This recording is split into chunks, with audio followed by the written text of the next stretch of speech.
Welcome back, one and all, to Mystic Radio. I am your host, Spirit Lady Robin Alexis. Remember, Mystic Radio is always an experience, not an explanation. It is up to you to discern if what you hear rings true to you or not. We're not telling you what to think. We are just encouraging you to know, trust, and act upon your own knowing. So, what is so intriguing that I started to bring back Mystic Radio? Extraterrestrials, UFOs, other spirits, and my new special guest, Ken Sylvester. Here is how we met. I wrote an Amazon best-selling book called A Conversation with Extraterrestrials. I wanted to learn more about other authors who wrote about UFOs. So I bought Amazon best-selling book, We're Not Alone, and Here's the Proof by Ken Sylvester. My mind was blown reading this book, and frequently the ETs that he was writing about would begin to speak with me telepathically. I was able to acquire Ken's phone number, and after he graciously returned my call, I realized that our conversations with each other were so literally out of this world that I knew that the Mystic Radio community would love to hear them. So, to keep up with these out-of-the-world conversations with Ken and I, we're going to refer you to our books. If you want to learn more about Ken's book, please go to Amazon and search for the book, We're Not Alone, and Here's the Proof by Ken Sylvester.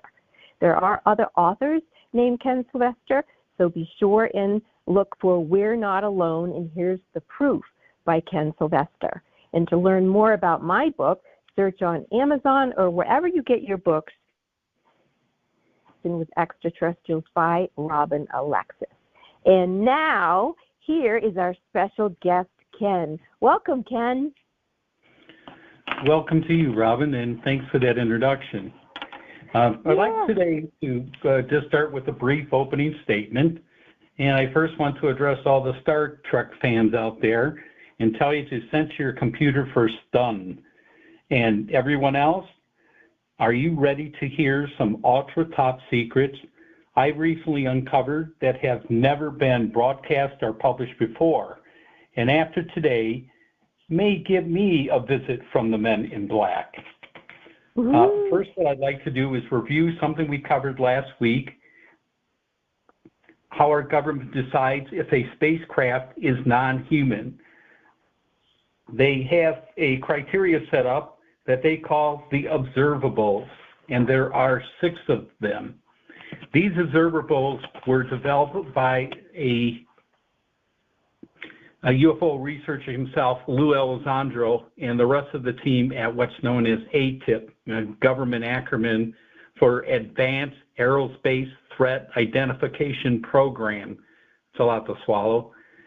This is a guide used to identify spaceship and other flying objects that defy our laws of gravity as we currently know them.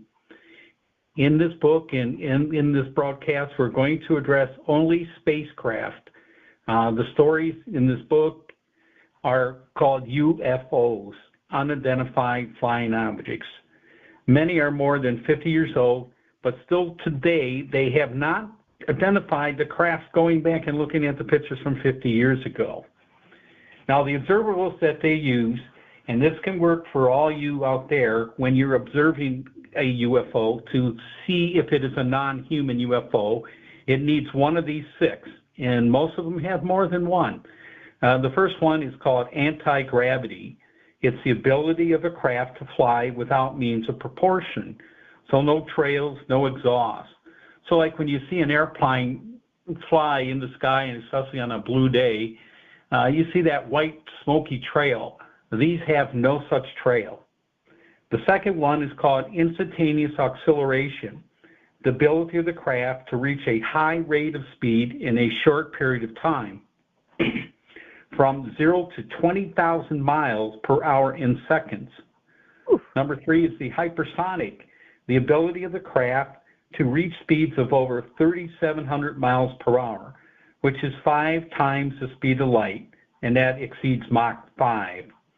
The fourth one is the low observatory, the ability of the craft to conceal itself from radar through stealth flying under the radar, or something we haven't developed yet as far as we know, cloaking. The fifth is called transmedium, the ability of the craft to seamlessly move through space, air, and water. So they can fly in and out of the water without changing speed. And the sixth one, which was added later, called biological effects, the ability of the craft or its occupants to affect the health of humans it comes in contact with. The craft has also been known to affect both humans and mechanical devices, especially electronic. They sometimes just don't work because of the EMGs that are emitted. The observables are proof that they are alien spacecraft, in my opinion. The main reason is because even if we were to advance our technology to be able to perform as they have, our human body could not survive the impact of the G-force created by these maneuvers. So when we do achieve this technology, we must also find a way to adapt the human body to survive. Now, I wanted to cover the history of UFOs, how it got its start, and where it is today. Originally, I watched hundreds of episodes of Ancient Aliens. And Ancient Aliens did a study of UFOs going back thousands of years. And there are hundreds of episodes depicting what they found. They show evidence that aliens have been visiting us for thousands of years. With no cameras, they discovered what are known as pictograms. These are pictures drawn on cave walls, stone mountains, carved, etched into the side of the mountains, walls. Some of these pictures look like today's UFOs. Also, the show looks to be, they show what looks to be a pilot inside the UFO. Most of these look non-human. They are all over the world. When you compare them, most look the same in Egypt as they do in Peru and even in the United States. So all the pictograms around the world seem to pretty much match, as if they might have been visited by the same aliens. There are also statues and structures, and of course the Great Pyramids. They all defy explanation. They needed advanced technology to build. So how did these primitives achieve this? Did they have help from aliens? Ancient alien theorists believe that's exactly what happened. And obviously you do too. Yes, because it's convinced me enough that I wanted to, write the book, but I wanted to do a more updated version where it was easier to prove, because we now have actual pictures versus taking someone to look at a cave and then it's an interpretation as to what that could be. Of course, the same is still happening. Even though we have pictures and videos, they're still not able to identify them, even with modern technology. So they call them now UAPs, unidentified aerial phenomenon, but to me, it's still unidentified flying object. So, Ken, I really, really like that you started out with talking about the observables, because maybe part of the reason why it gets debunked is because people haven't had the information about the observable criteria to ascertain if what they're seeing is an actual UFO or not. So other than your book and you talking about it, how commonly exposed is that information for the common public to have? Well, unless they've read the book or read anything about Lou Elizondo, it's not a secret. It's just not something that I've seen ever discussed, even when they have these hearings in Congress. The observables have not been defined. Well, I'm thrilled that you have written about it in your book. And again, his book is We're Not Alone, and Here's the Proof. And he's talking about it right here on Mystic Radio. So for those of you who have seen them, or you're looking up into the sky to start seeing them, you have the information about the observables. And if you do see anything, we want you to contact us, because we would like to have you as a guest on our show. And so then you were talking about the history of UFOs, how it goes all the way back globally to pictograms and things written or painted or whatever in caves and statues and the Great Pyramid. I mean, it's been around for so long, and yet it's debunked. Yes, some of it's been debunked, and the rest, there just is no way to prove it. Now, for those of people out there that are new and never even heard of a UFO, which I ask a few younger generation people that live in my senior community, and some of them never even heard of the UFO. And It really started at Roswell when the first reported UFO was called a flying saucer. And the government put that out. They said they had a flying saucer that crashed at Roswell. So it became known shortly after that as unidentified flying objects. What state is Roswell in? Roswell is in New Mexico. And it's near Los Angeles, where they tested out the nuclear bombs and where the nuclear bomb was developed, in the deserts within 30, 40 miles. And this is what most theorize attracted the aliens, to see that we now had nuclear power, and they wanted to find out, it seems like, more about us and what we were going to do with these nuclear bombs, which they knew were extremely powerful. And actually, even before Roswell, there were two major sightings. One was by a guy named Kenneth Arnold. He was a pilot that saw, about 10 days before Roswell, saw 9 UFOs as he was flying near Mount Rainier. And also, even some of the locals, the days before Roswell and the crash, had spotted UFOs. Where did that information go? That has not been included in most of the research I found. They skipped that over.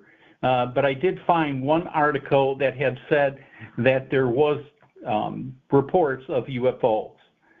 And the government reported flying saucers had crashed first in this story, and then they forced the paper, and it was in the paper, the government recovers flying saucer at Roswell, and the next day they forced the paper to retract that story and say this was not a flying saucer, it was just a weather balloon. Now, if you are new and haven't heard of Roswell, here's a brief explanation. First, there are more books that have been written about Roswell than any other UFO story. Roswell, as I mentioned, is located in New Mexico and close to our nuke bases. And again, we think this is what may have attracted to them. And now I'd like to bring you an updated version of what really happened at Roswell, the facts, the truth. With the help of research, I've uncovered some new secrets recently because a new witness has come forward that had kept the secret for 60 years. And he was forced at that time by the men in black not to say anything. And this is on... We need to stop just for a moment here because I want people to understand who the men in black are. Okay. I'm not sure if I can give a brief explanation about it. Oh, okay. But pretty much all the stories in the book, in all UFO stories that the government deems top secret or ultra top secret, the men in black show up. They are normally two guys dressed in black identically. Some have said sometimes they even look like twins, and possibly alien hybrids are clones. And they are there to instill fear. They are there to cover any witnesses and warn them beyond a shadow of a doubt that there are serious consequences if they don't shut up and they start talking. And later we can discuss some of the penalties that the men in black have enforced. Okay, so now people will understand that people didn't come forward for decades for this reason, but now they have, and you have the new information that you're revealing for the first time today on the show. Yes, and some of the fear also, Robin, in the beginning was if they told even about a sighting, they were ostracized. They lost friends. They had fights in their family, and people labeled them as crazy or just trying to get attention. Now that it's become more mainstream, this fear has disappeared. And also people have their telephones so they can take pictures to back it up so they don't feel like they're looking so stupid. Oh, that's exciting. And now you've done the research, so let's hear it, Ken. Well, we found out that, and this was the biggest part of, I thought, of the secret, was that there were actually two ships that crashed at Roswell. One was in Corona, and the other was at a place called the Plains of Augustine. And that was the new one that I uncovered, where this witness who had been in hiding for 60 years finally decided to come out. He's now in a wheelchair and disabled and knows he's going to die soon. His name is Barney Bennett. And they crashed on his land, the second ship, which was 250 miles from the first one. He found the debris and 4 dead aliens. But again, he had been told by the men in black back then to shut up and to never speak of this again. Now back to Corona, which is where the first crash landed. The one thing they found, and this is the biggest thing they tried to cover up besides the second landing, was they found a live alien. He turned out, thank God, to be a friendly alien, and it was discovered he was from an alien race called the Ebens, spelled E-B-E-N. And they come from the same star system as the Greys do, which is the Zeta Reticuli star system. And also, information was divulged when Betty Hill had been abducted by the Greys, and she telepathically was given a map of this star system. And she had never been there before, obviously, and they depicted that, and she was able to draw a complete map system just from them telepathically giving her the message. And this is the area where both the Ebens and the Greys supposedly have come from. It's about 39 light years away. Now, the aliens known as the Ebens, this happened when they crashed on the ranch. It was the Foster Ranch, and they gave the EB1 is what they named him. He started telling them all kinds of information. He first got a hold of a communication device from his ship, so he was able to communicate, with his planet. And what he first did was communicate with his planet and found out that they could not send a retrieval team to bring him back. So he was stuck here on Earth. He decided to help us out with technology. And he introduced some major things that later were passed on to private companies to develop. They actually waited 10 years and kept a secret file of all the technology they learned from Roswell.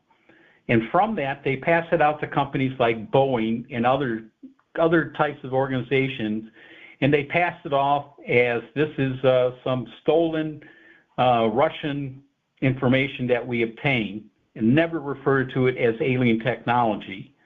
But from that, we got fiber optics, we got circuit chips, we got particle beam devices, Kevlar for bulletproof vests, space defense systems, which Reagan later called Star Wars. And this was all brought by a Lieutenant Philip Caruso, who was at a secret location and just started handing these things out so that these things could be developed. And is EB1 still on the planet? No, actually, EB1 died in 1952. So then what the Ebens did is they sent us a replacement. And this occurred in 1953. They sent a clone, which landed at Kingsman. And Kingsman was big-time cover-up because a clone had been found, and they nicknamed him J-Rod. The government denied it, yet they took a bus with 40 top scientists from around the world, shuttled them out on a bus, and blacked out all the windows, and also made them all sign a disclosure they would never talk about this. So why would you send 40 of your top scientists out there unless something, and of course they keep referring to this as just being a weather balloon. And so you don't send 40 top scientists to examine a weather balloon that has crashed. So go ahead. Go ahead, yeah. All right, our next visit from the Ebens occurred on April 24th of 1964 when they landed at Socorro. They were supposed to land at Holloman Air Force Base.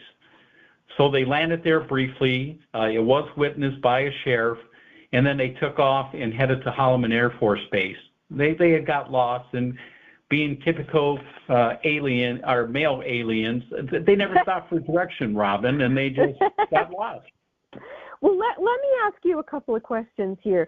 So the original ship situation, which we understand are two now, that happened in Roswell, was that in 1947? Yes. Okay, and so EB1 was around in 1952? Yes. Okay. They were able to, he had a special doctor assigned to him for his care to keep him alive, and he was able to last until 1952. Okay, and then in 1953, you say that his group called the Ebens, they sent a clone of EB1? No, I don't think it was a clone. It was never explained what the clone, just that was a clone of the Ebens. And they were known for cloning different races throughout the galaxy. And that's in another story called Serpo, which is the planet they came from. At least that's what we named the planet, Serpo. Its real name is still unknown. There have been variations of that, but that's what we decided to name the planet. Okay, and then you said something else happened at Kingsman. Is that also in New Mexico? Kingsman, I believe, is in Arizona. Arizona, okay. But I'm not sure. Again, with the different stories, I can't always recall readily, they're all in the same area. Okay, they're in the United States is basically what you're saying. Yes, definitely. And it's either New Mexico or Arizona. I'm sorry for not being able to quickly give you where that's at. Well, that's okay because we are actually coming to the end of the show. So we're going to do our third show also discussing Roswell and the Men in Black. And so I cannot wait to hear more because the only stories I ever heard was that there was one ship and there was a female captor, and she actually has communicated with me for a long time. This EB1, once you mentioned him to me, he started to communicate to me. So anyway, we have a lot to talk about in our next show. So are you on to do another show with me, Ken? Can we bring you back on? Oh, most certainly, Robin. All right. Well, thank you, everyone, for listening to Mystic Radio with Robin Alexis, with my special guest who's so educated about UFOs and extraterrestrials. He's just going to give us all kinds of information, and we look forward to your questions. Ken Sylvester is an expert on this matter. So in the meantime, keep looking up at the sky with us. Let us know if you've been seeing UFOs or you've had contact with extraterrestrials, because we want to have you on the show. We want to speak with you. And a reminder that you can find our books on Amazon. You can find Ken's book by searching We're Not Alone, and Here's the Proof by Ken Sylvester. And my book is A Conversation with Extraterrestrials by Robin Alexis.